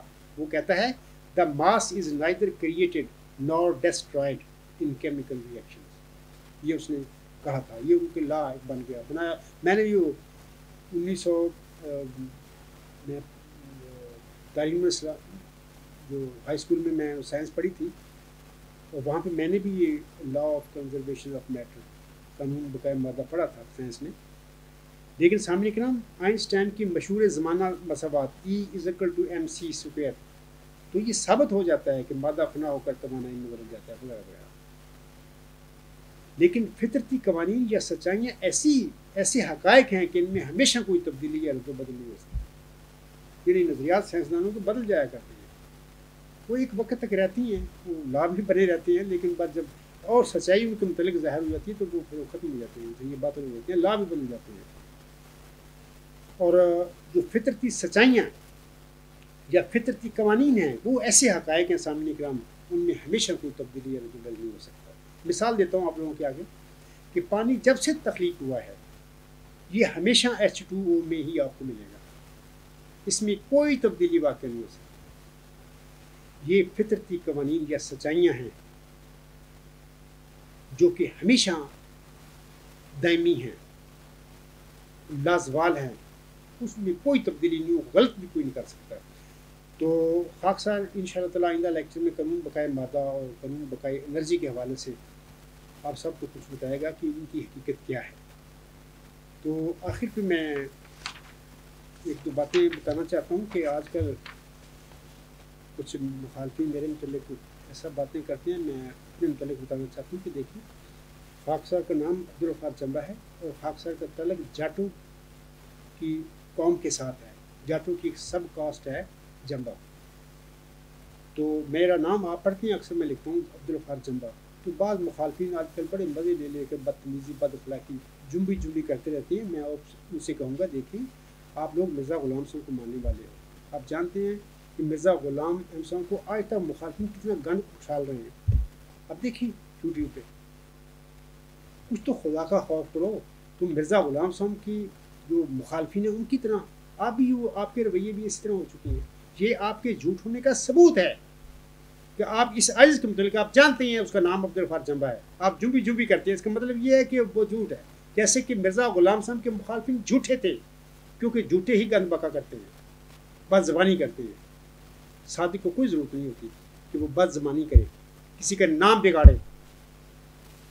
صرف مخالفوں کو, جھوٹوں کو, جو دنیا پرست لوگ ہوتے ہیں, جو اس سچائی کے منکر ہوتے ہیں, اس قسم کا شیوا ان کا ہوتا ہے.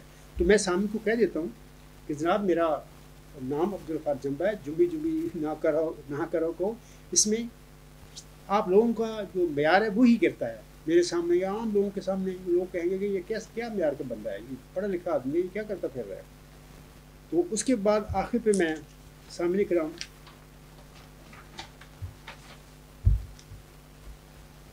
محترمہ عرشی ملک صاحبہ کی چند خوبصورت اشعار پر اپنا یہ لیکچر ختم کرتا ہوں.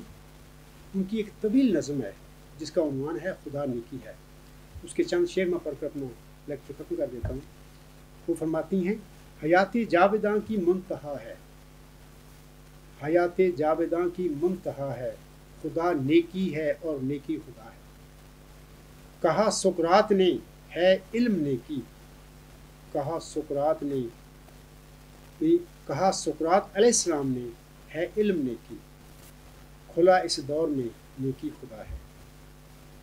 میری عقل و فہم سے ماورا ہے, میری عقل و فہم سے ماورا ہے, وہ لامحدود نقطہ نور کا ہے لازم دوستو فکر و تدبر, ہے لازم دوستو فکر و تدبر, اسی سے علم کا روزن کھلا ہے.